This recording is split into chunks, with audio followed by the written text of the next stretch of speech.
to the channel. So I promised a video of some of the hand planes that I was showing in use, and today I had the perfect opportunity.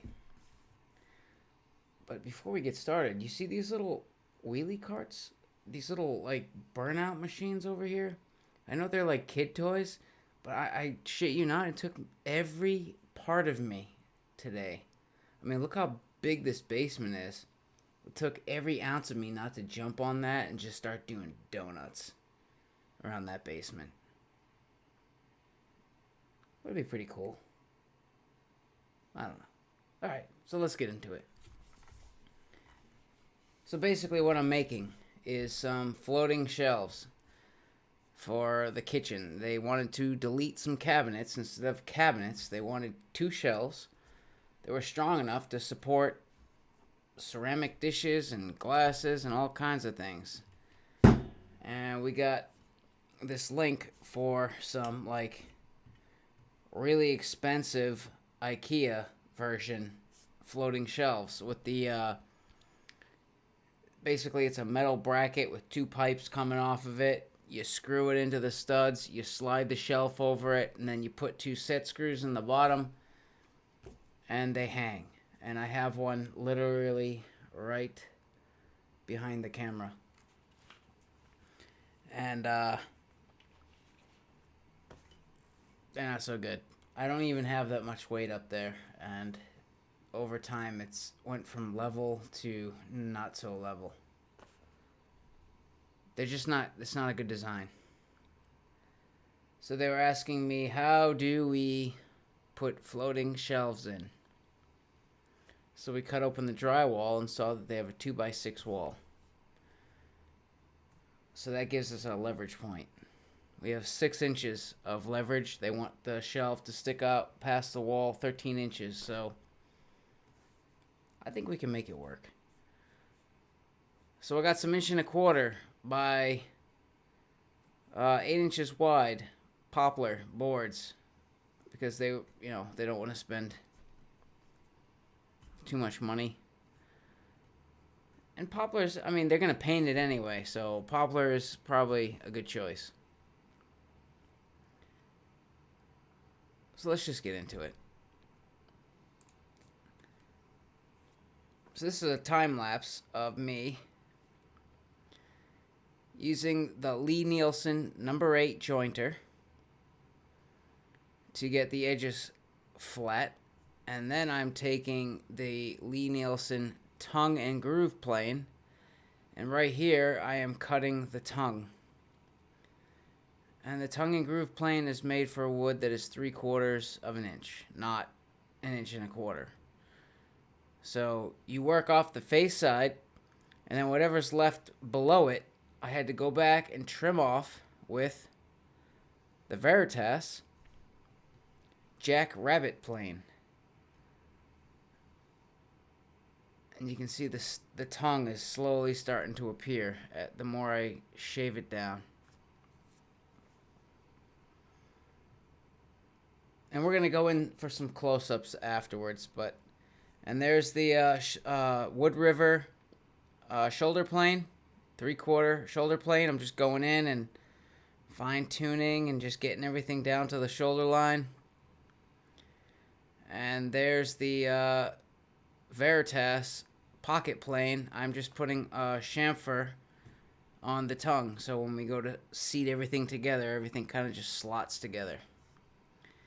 So I already jointed this side, that's why you didn't see me do it. Now we flipped the fence on the tongue and groove plane, and now we're cutting the groove.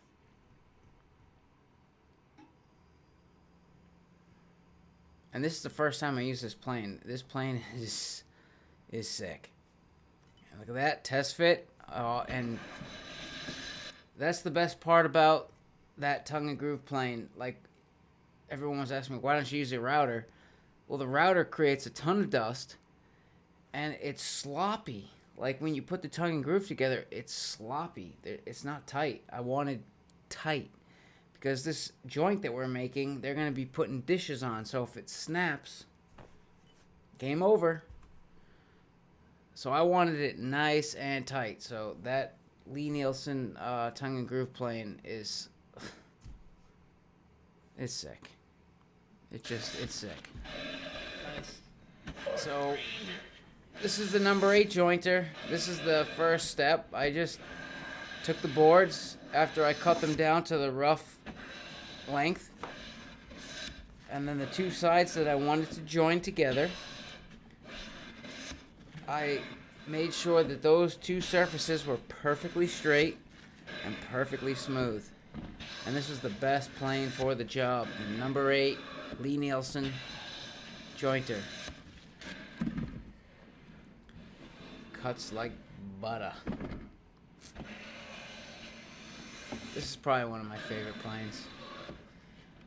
It was expensive, but it was worth every penny.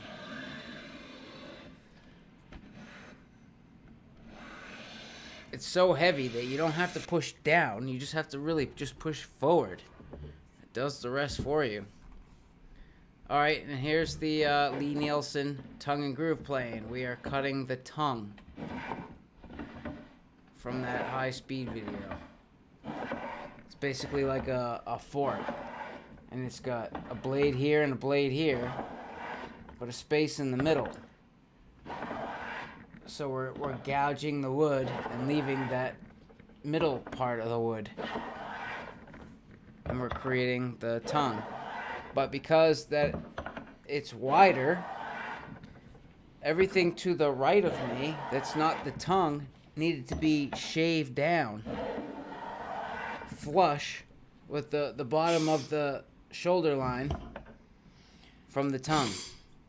Yeah, I was just clearing the dust. And this thing cuts beautiful, man.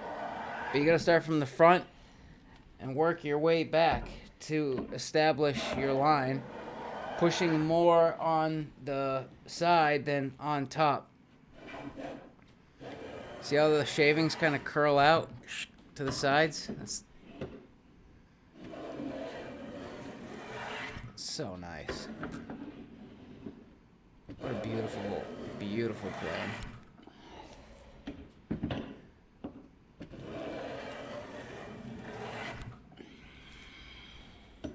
And this plane doesn't need to be like that sharp because it's a heavy removal tool, man. It's just made for hogging stuff out. And it does it very well.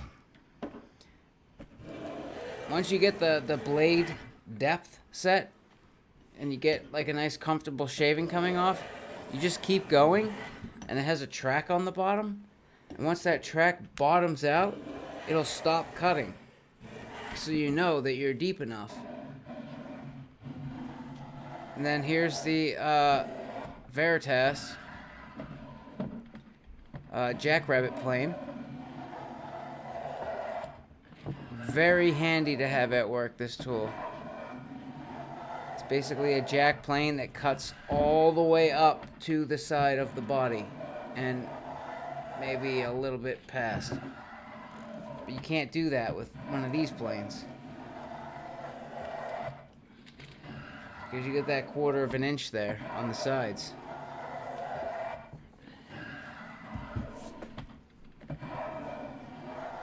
So we're just taking it down, putting some paraffin wax on it, and oh my god, that stuff is beautiful. Just a little bit and it's like, oh god, why didn't I do that before?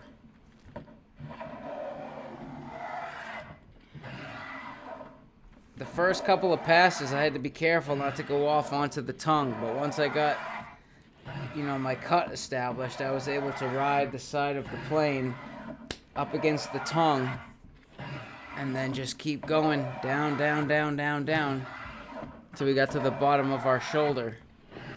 And I kept filling with my finger, and now I'm going back with the Wood River 3/4 shoulder plane, which also comes right to the corner. And I'm just going in there and fine-tuning, making sure that, I'm feeling with my fingers, making sure I got it right down flush. Everything looks square.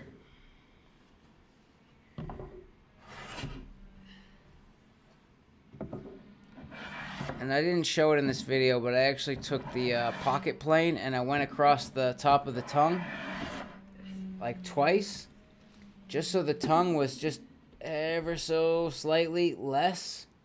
So when I slotted the pieces together, oh, did you see that? Hold on. Go back. Rewind.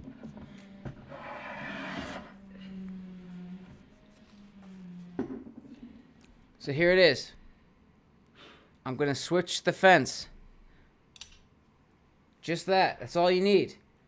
I went from tongue mode to groovy mode.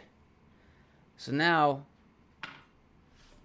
instead of using both of the forks, you flip the fence and the fence stops and you're only using one of the forks.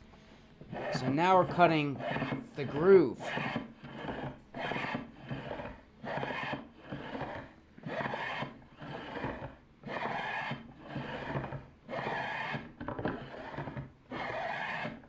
What was I saying before I got? I don't know. Can't be that important.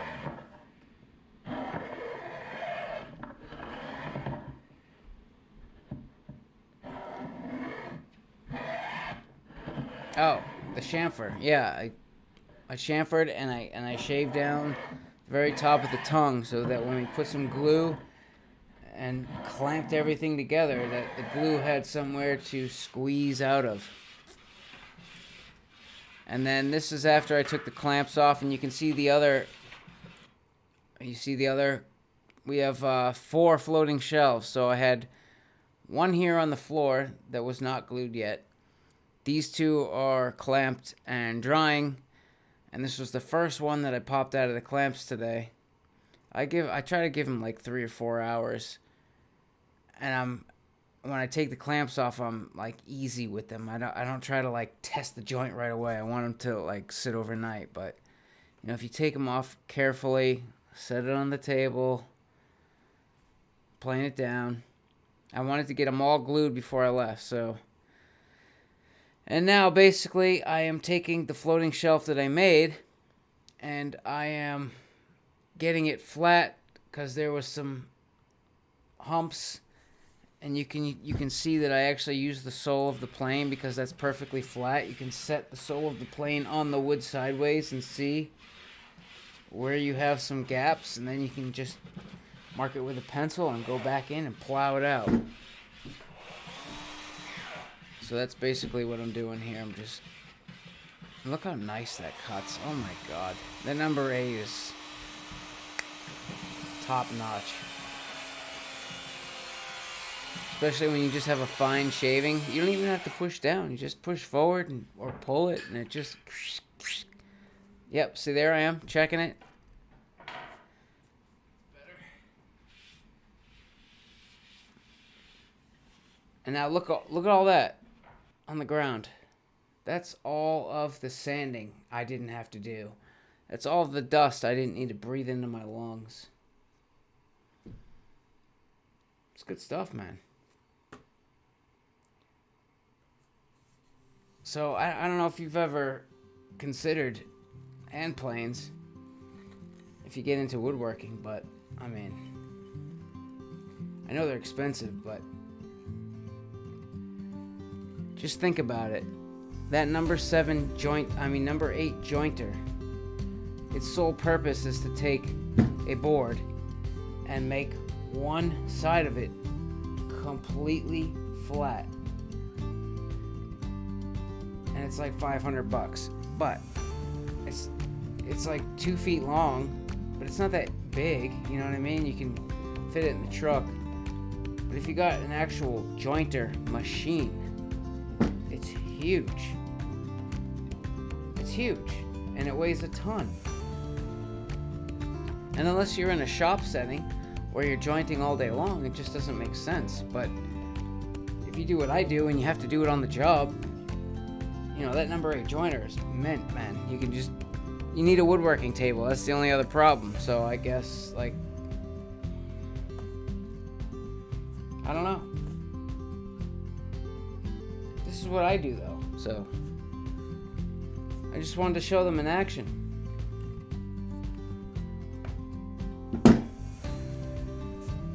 So hopefully that was helpful, and I just wanted to do what I said I was going to do. So if you like hand planes, hit the subscribe button, give the video a thumbs up, and see you guys next time.